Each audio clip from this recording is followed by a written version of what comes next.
Hey everyone, welcome to another installment of Harry Potter Theory. Today we're going to be discussing the founding of Ilvermorny School, North America's answer to Hogwarts. I'll be kicking things off by discussing the story of its founder, Isolt Sayre, then segueing into the founding of the school. Following that, I'll be breaking down the minutiae of everything that we know about Ilvermorny, from its own unique house system, to the school's grounds, to its curriculum and more. Without further ado, I present to you the tale of Isolt Sayre and Ilvermorny School. Isolt Sayre was an Irish witch born sometime around the year 1603 who spent most of her early childhood in the valley of Coomloughra, County Kerry. Isolt came from two pure-blood wizarding families, the Sayres and the Gaunts. Her father was William Sayre, and her mother was Rionach Gaunt, who came from the House of Gaunt. You may recognize the name Gaunt, and that's because it's the same family that Voldemort comes from, descendants of Salazar Slytherin himself. Isolt had an idyllic childhood. Her family lived in the beautiful countryside, everyone was happy and healthy, and her parents had a good relationship with their Muggle neighbours. It has been expressed that Rionach and William would help their Muggle neighbours with magical cures for humans and livestock whenever possible. However, this idyllic life didn't last forever, as when she was 5 years old, both of her parents died during an attack on the family home. Isolt was rescued from the fire by her mother's estranged sister, Rionach Gaunt, and Isolt was taken to the neighbouring valley of Coomloughra or Hag's Glen, where she was raised from then on. However, as Isolt grew older, she came to the realization that her aunt wasn't her saviour. She was in fact the murderer of her parents. Unstable and cruel, Coomloughra was a fanatical pureblood who believed that her sister's helpfulness to her Muggle neighbours was setting Isolt upon a dangerous path to intermarriage with a non-magical man. Coomloughra disapproved of the way that Isolt was being raised by her parents, and, in an effort to set Isolt on the right path, she knew that she would need to take drastic action. She believed that by murdering Isolt's parents and raising her as her own, she could get her back on track. As Coomloughra hailed from the Gaunt family, she came from a long line of pure-blood radical supremacists. Because of this, extreme prejudice was ingrained in her mentality. This meant that she could not sit idly by while Isolt was raised in such a pure, accepting manner. Coomloughra refused to allow Isolt to take up her place at Hogwarts when the letter arrived, on the basis that Isolt would learn more at home than at a dangerously egalitarian establishment full of mudbloods.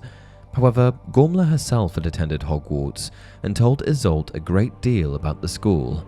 In the main, she did this to denigrate the place, lamenting that Salazar Slytherin's plans for the purity of wizard kind had not been fulfilled. To her niece, isolated and mistreated by an aunt she believed to be at least half insane, Hogwarts sounded like a kind of paradise, and she spent much of her teens fantasizing about it. And for 12 long years, Isolt was trapped under Coomloughra's roof, isolated from the world and suppressed in every way by her evil aunt. However, on one fateful day, Isolt was eventually able to escape by stealing her aunt's wand. She knew that she would need to travel far, far away, as Coomloughra would inevitably come looking for her. Because of this, Isolt eventually found herself masquerading as a Muggle boy named Elias Story on a ship called the Mayflower. Isolt eventually found herself in America, amongst some of the earliest settlers. Alone in a new country, Isolt was unsure of what her next move would be, but she eventually decided to head to the mountains. After spending some time in the mountains, Isolt eventually came across a creature native to America known as a puckwudgie, a short grey-faced creature distantly related to the European goblin. Isolt came across the puckwudgie when it was being attacked by another creature known as a hide-behind, a vicious nocturnal beast adept at both disguise and disemboweling, the result of accidental breeding between a demiguise and a ghoul. She ended up saving the puckwudgie's life, and in return, the puckwudgie vowed to serve her until he had an opportunity to properly repay his debt to her.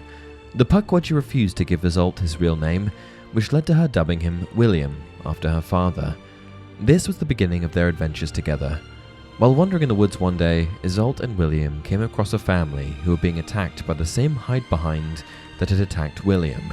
It was a family of 4, 2 parents and their 2 boys, and by the time Isolt and William showed up, the parents were already as good as dead. After the hide-behind had been defeated, Isolt determined that the boys, though they were injured, still stood a chance at surviving.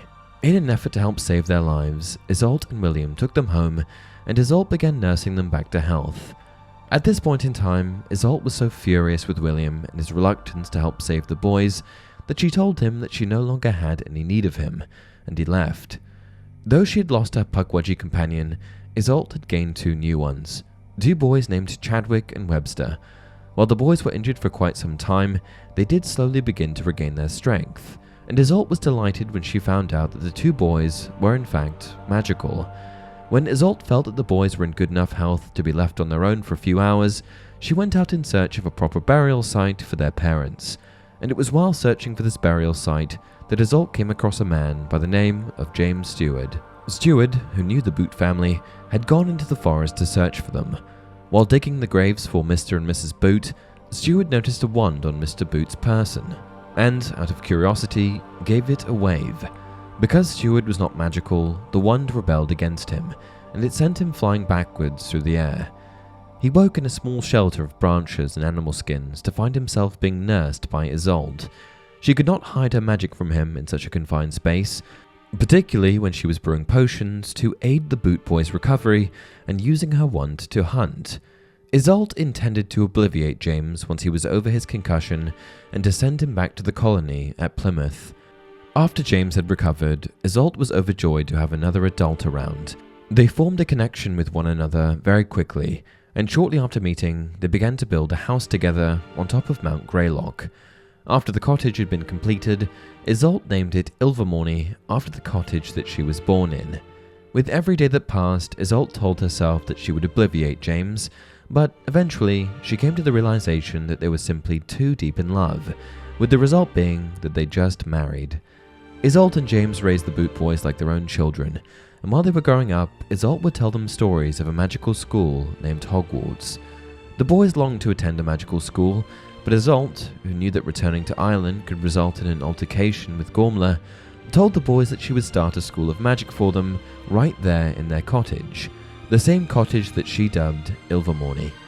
As they wanted to base the school off of Hogwarts, the boys were insistent that the school have 4 different houses, and on that same night, the small and unusual family of misfits began brainstorming ideas for what these houses would be called. They eventually decided that they would name the houses after their favourite magical beasts, and so Thunderbird, Wampus, Horned Serpent, and Pukwudgie were born. When Webster turned 11, it was time for his magical studies to begin. By this time, word had spread of the family's little cottage and the school that was being formed, and just by word of mouth, their first school year had a couple of students from outside of the family. Year by year, however, the school grew, and by the year 1634, the school had grown beyond any of their expectations. What started as a small-scale operation inside of a little cottage eventually became a massive educational staple in North America, and the cottage expanded into a huge castle which could accommodate student boarding. Witches and wizards were sent there from all over North America, and by the 19th century, Ilvermorny had built the reputation that it enjoys today. Isolt and James both lived to be over 100. They had seen the cottage of Ilvermorny become a granite castle, and they died in the knowledge that their school was now so famous that magical families all over North America were clamoring to educate their children there. They had hired staff, they had built dormitories, they had concealed their school from no magi's by clever enchantments. In short, the girl who had dreamed of attending Hogwarts had helped found the North American equivalent. School structure, grounds. As I mentioned earlier, Ilvermorny's impressive castle could be found on top of the highest peak of Mount Greylock in the Berkshires of western Massachusetts. The Berkshires were mountains formed over 500 million years ago when Africa collided with North America, effectively pushing up the Appalachian Mountains and forming the bedrock of the Berkshires. Erosion over hundreds of millions of years has worn these mountains down to what we see today, and the average elevation of the Berkshires ranges from 700 to 1200 feet. However, its high points were in excess of 3,000 feet, which is where Ilvermorny resides. Just like Hogwarts, Ilvermorny had concealment charms hiding its exact location, but in Ilvermorny's case, these enchantments hid the school in a wreath of misty cloud. Provided that Ilvermorny's immense structure sprouted from a small granite stone house, It's likely that the castle was built up using similar materials. However, one notable characteristic of the school was that its front doors were adorned with marble statues of both Isolt Sayre and James Stewart. Houses and sorting ceremony. Provided that Ilvermorny was so heavily based off of Hogwarts, it shouldn't surprise you that Ilvermorny not only adopted the house system, but also the sorting ceremony. Let me indulge you with some information about both topics. The sorting ceremony at Ilvermorny is oh so similar to the ceremony at Hogwarts, with students being brought up one by one to have their house chosen for them. However, Ilvermorny's process doesn't involve a dirty hat, and instead enlists the help of enchanted carvings. One by one, students are called to stand on the symbol of the Gordian knot set into the middle of the stone floor. In silence, the school then waits for the enchanted carvings to react. If the horned serpent wants the student, the crystal set into its forehead will light up. If the wampus wants the student, it roars. The thunderbird signifies its approval by beating its wings, and the puckwudgie will raise its arrow into the air. And if 2 or more carvings should happen to react to a student at once, then the decision lies with the student to choose their house for themselves. On to the houses. The 4 houses of Ilvermorny are Thunderbird, Wampus, Horned Serpent, and Puckwudgie, aptly named after the favourite magical beasts of each founder. Horned Serpent was chosen by Isolt, Wampus by Webster, Thunderbird by Chadwick, and Puckwudgie by James. Thunderbirds are extremely powerful magical birds that eclipse even the powers of the fabled phoenix. Like the phoenix and its association to the element of fire, Thunderbirds more closely resonate with aspects of thunder and lightning. Thunderbirds can command the weather and create powerful targeted storms whenever they want. Additionally, they are immense in size, have incredible strength, and possess huge powerful talons. Like the phoenix, their feathers can be taken and used in a wand core. Thunderbird cores are said to be particularly powerful at transfiguration. Wampus cats are magical cats native to the Appalachians that heavily resemble mountain lions or cougars, but while they heavily resemble a common mountain lion, they are very different, able to walk on their hind legs and perform legilimency, hypnosis, using their yellow eyes. Wampus cats were said to be fast, strong, and almost impossible to kill. It's also worth mentioning that the tears of a Wampus cat had strong degenerative properties. If just a few drops were ingested, the drinker would begin to rapidly lose their memory. Horned serpents were intelligent magical snakes that boasted a horn on their head and could be found in different parts of the world.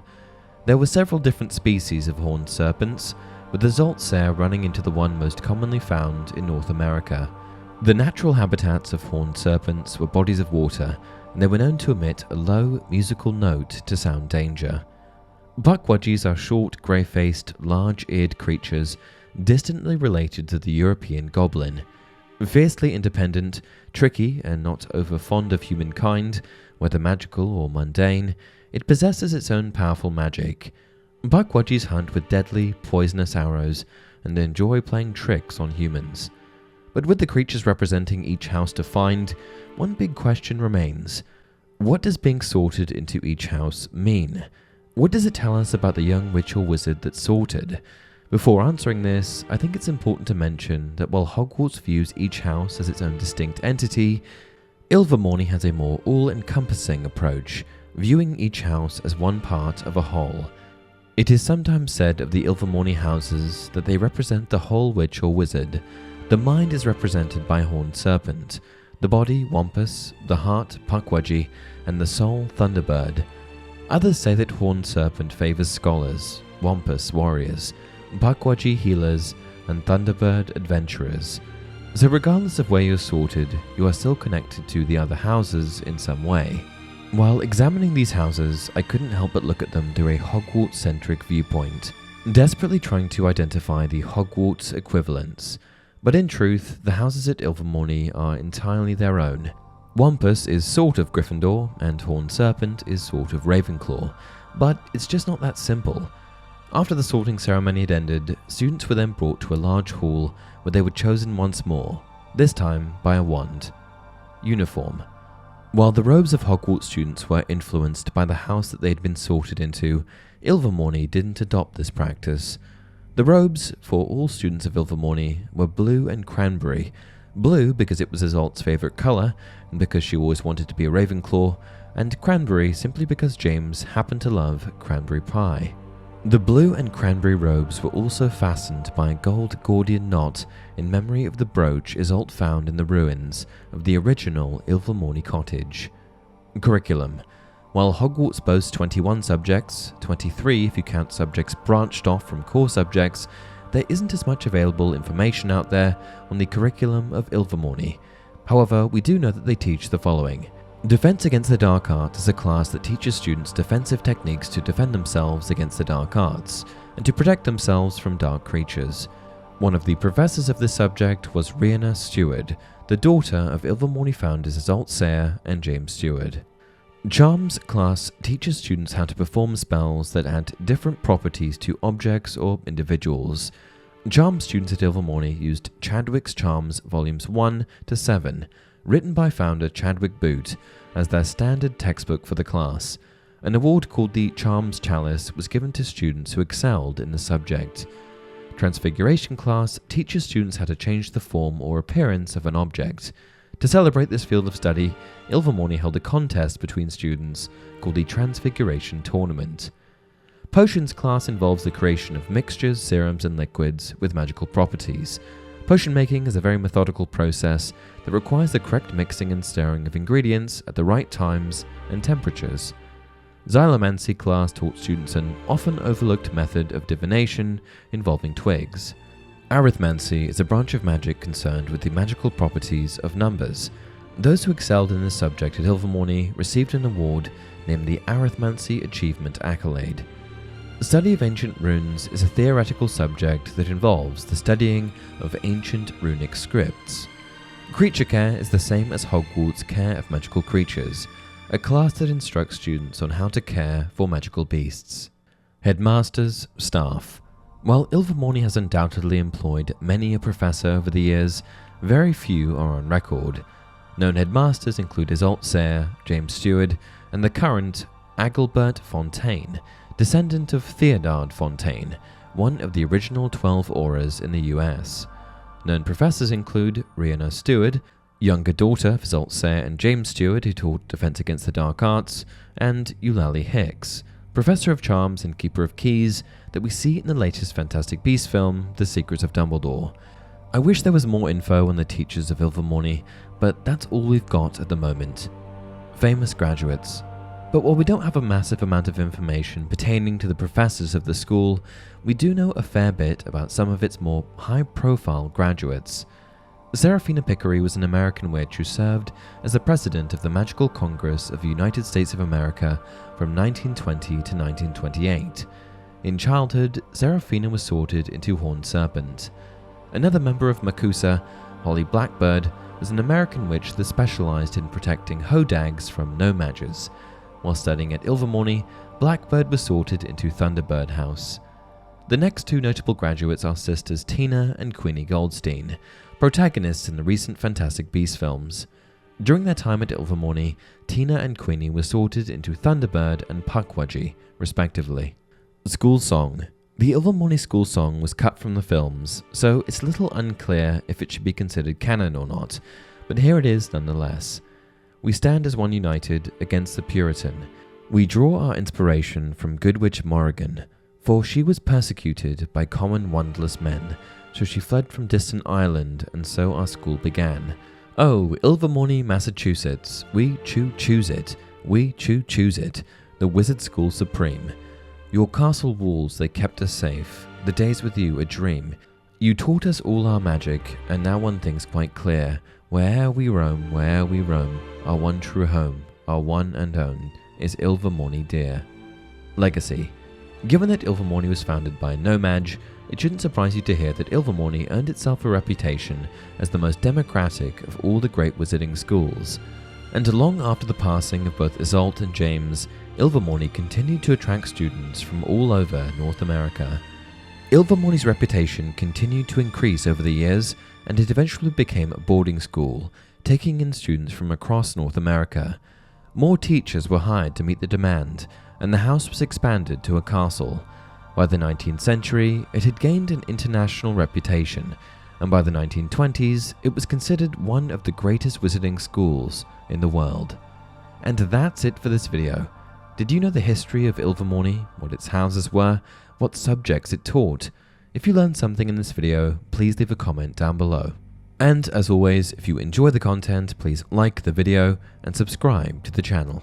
Until next time, remember, it does not do to dwell on dreams and forget to live.